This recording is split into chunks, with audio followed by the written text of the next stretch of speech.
If I tell you right now that reading is good, as you probably have heard from years of growing up, from your parents or your teachers, will you agree with me? Most likely, right? So most of us know that reading is good for us. So why is it that we aren't always carrying around a book with us like we would to something that's supposed to be good for us? Well, I'm really not here to criticize you for not doing so. I myself think that not everybody has to do that to prove your love of reading. Let me tell you about my experience with reading. Growing up, I've always loved it. I used to read magazines, fairy tales, comic books back when I was a kid. Back in secondary school, I would read novels and science books. Then came the peak of my so-called reading career in grade 7, where I was doubling up the quantity of books I was reading, and at the same time, I became extremely selective with what I read. Actually, to tell you the truth, being selective with what I read is just a fancy way to cover up the real thing that happened back then, which was me wasting a lot of time questioning whether or not I should pick up a book. Let me just describe to you exactly what was happening back then. I stood in front of a stack of books like this, and I would think, well, if I read this book, is that going to help me solve my homework? No, then I'm not going to read it. And I call that being selective because I thought that was good. But eventually, I realized that I was not being productive at all. And I started asking myself why. Because I was doing something that was supposed to be good, which was being selective. But then I ended up wasting time instead of actually getting any reading done. So after years of observing and, reflecting on what I did back then, I have come to notice something in teenagers that I would like to call the skepticism in the power of reading. So, what is skepticism in the power of reading to me? I would like to define my definition of skepticism in reading as having doubts in the process of reading or thinking of reading as a means to solve an immediate problem. So for this type of skepticism of reading or over-practical approach to reading, I classify these people into two types. The first type are the people who never really give reading a chance because they cannot possibly think of how reading can help them in any way. The second type of people are those who have actually had fierce beliefs in the power of books, but after not seeing themselves getting instant results, they give up and their belief is shattered into strong disbelief. For both of these types, there are some mindset shifts that they're going to have to make in order to break free from these limiting beliefs about books. Now, let us get started with the first type, the overpractical. These people are those who spend time sitting to convince themselves that reading cannot possibly help them get better in any way. They cannot see how reading this book is going to make their lives immediately better. For example, if I'm having this really difficult math homework and reading this book is not going to help, then I'm not going to do it. That is the mindset of people in type 1. Now, if you ask these people if they think reading is good, they're really likely to say yes, so they do think that reading is good.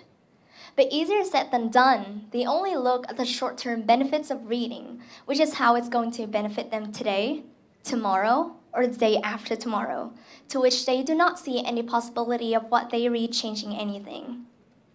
Don't get me wrong though, these people are not lazy. In fact, on the bright side, they may be someone who is extremely result-oriented and particular with what they spend their time on. However, as they think of reading as a means to solve an immediate problem or simply consider it as temporary motivation, they start questioning the process of reading if it doesn't actually help them, for example, to solve their homework. I have been in this position, to be honest with you. And while you may think that, well, why is it so hard to convince these people to maybe just give reading a chance? It's really not that easy. Let me just play it out how a conversation with this type of person would go. You would tell them, why is it so hard just to try reading and see if it works for you? Them, with their super logic, would say, would you study literature to get better at math? Obviously, you're not going to study literature to get better at math, right? And that is their logic. If it doesn't help me solve my homework, if it doesn't help me get better at school immediately, why should I waste hours on it? So now moving on to the next type, which is the disbelievers. These people are interesting as in they used to have strong beliefs in books. They used to be the ones like me standing here right now telling you that reading is good. But the thing is, after reading several times and not seeing themselves turning into geniuses overnight, they give up. They lose the motivation. So for this type of people, the problem really isn't with their expectations for results, because as leaders, we should always expect an outcome to come out of everything that we do. The problem is with their degree of expectations that they set for their results. When you read something and you expect results to come overnight, and reality doesn't turn out that way, it can be extremely discouraging and even frustrating. So therefore, no matter how strong your initial belief in books were, you eventually just stop believing in them, and then you refuse to buy what you consider a package of waste of time and energy, along with a complimentary gift of disappointment ever again. And that's how we arrive at the second type of people. Now, for both types, there are some realizations that they are going to have to make in order to break themselves free from these limiting beliefs. The problem with type 1 is that they limit themselves to only what they think can happen. For example, if I'm reading this book, I need to know exactly how it's going to benefit me, and I need to see that scenario. But really, among the many things that we can predict, what happens to us, failures, and especially opportunities, is not one of them. You should not be overly worried about how what you read today will benefit you tomorrow, and be overly attached to how exactly that will play out, because we don't know. I know that right now you have the energy, the time, the curiosity to learn. I don't know if that also holds true for the future. Back when I was having this problem as well, there was this story that really inspired me to maybe step out of my comfort zone to test this theory out. It's a story about Steve Jobs I came across. So we know who Steve Jobs is, right? Hello, iPhone users. He is the CEO and founder of Apple. And I mean, this guy, we all know that he is really good, right? He graduated from Stanford. He is one of the geniuses that we know. We know that he runs Apple, so basically he does what has to do with information technology and business. So we would expect a person like this to be stuffed with knowledge from business books and books on IT. But back in university, he took a calligraphy class just for fun. So what calligraphy is basically, to put it simply, the art of writing fancy letters that you can see in cards and birthday cards. You know what I'm talking about. He took it just for fun. And personally for me, I would never imagine a way calligraphy would help with someone who is doing business in information and technology. And maybe he didn't know how that would help either. But eventually, his knowledge on calligraphy, the knowledge that he took from that calligraphy class, came into use when he was designing the interface for the MacBook. This story really inspired me to maybe try out and stop doubting so much of whether or not what I am learning now will come into use in the future. And I've come to learn that every single piece of knowledge that you are taking in will come back to help you at one point in your life, especially when you least expect it. That is why you should stop doubting so much about whether or not you should learn something. Be selective with your time, but don't be so doubtful that you're wasting your energy on it. There's this quote from the book The Courage to be Disliked by Ichiro Kishimi and Fumitake Koga that I really love. It is about the future. As you can see on the slide right here, the life that lies ahead of you is a completely blank page, and there is no track that has been laid out for you to follow. There is no story there. I don't want you to be overly obsessed with how the future will play out that you waste so much of your present time doubting instead of being productive. I don't want you to be worried about opportunities not coming. The question that I want you to ask yourself is, when these opportunities that you want come, are you going to be prepared for them? Now, moving on to the second type. These people are those who disbelieve in book just because success does not come overnight, and they fail to realize that. Now, I also have my personal story with this. Back in grade 8, I was kind of bad at math. There was this geometry test where I scored pretty low. I didn't like that at all, so I came home. I found a geometry book that I would read, and I expected myself to become genius immediately next week. The following week, there was a test. I did it. The score got returned. It wasn't a lot better.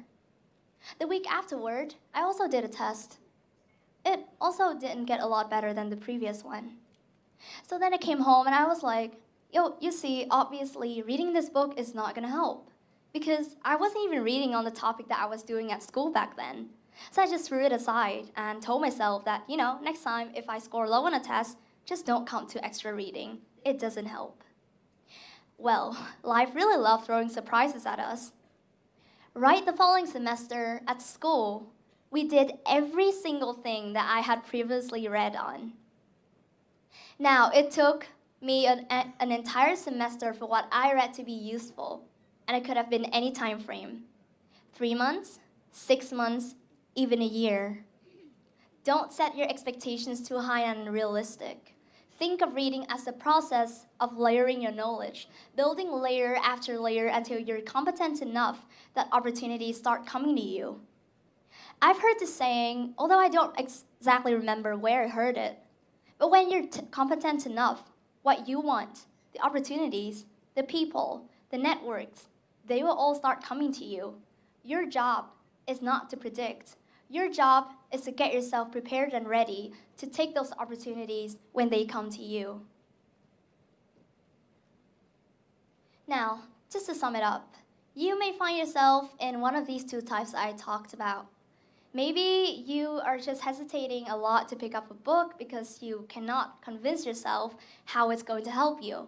Or maybe you have had strong beliefs in them, but eventually you get disappointed because they didn't give you results as fast as you expected. The solution I would like to propose here for you, the first and hardest thing that you are going to have to do is to shift your mindset. You need to shift your mindset from the mindset of doubting, questioning, and over-worrying about the future to the mindset of learning and focusing on the task at hand, which is reading. When you're too busy focusing on doubting and questioning, which isn't really productive, you're actually going to miss out on a lot of knowledge that you should be acquiring from reading. Now, if you're comfortable with the idea of doing a lot of seemingly irrelevant reading, then you can start small. Give yourself a time frame of maybe 3 or 6 months, and then every month, include a book that is of the topic that you have never read on before. Start with something that may be relevant to you. Maybe start something that is in the field of study you intend to go for later on. Then, every month, just try to step out of your comfort zone as you go along. Pick a book of a field that you've never tried before, of something that you've always been interested in, but you think that have nothing to do with you. I want you to think of this as stepping out of your comfort zone. You don't know if what I'm saying is true or not, and I do not encourage anyone to blindly believe the words of someone until you have actually experienced it yourself. So I would like to invite you to try this and see if it works for you. Maybe you'll find that reading is actually great and you regret not having started it earlier. Or maybe you will just once again confirm that I'm not telling the truth at all and it doesn't work for you. Either way, you're not going to regret having seeked out the answer, because this is stepping out of your comfort zone to try out something that you've never tried before. This is seeking the answers for the questions that you have, and that is what leaders do. They have to seek the answers for the questions that nobody else has the courage to go seek for. Either way, you doing something to test it out into the unknown, stepping out of your comfort zone, is really recognizable already. But if you're the one who's holding yourself back from receiving the benefits of reading that it can bring to you, now is the time for you to step up from these limiting beliefs and become the leaders that you have the potentials to be. Thank you.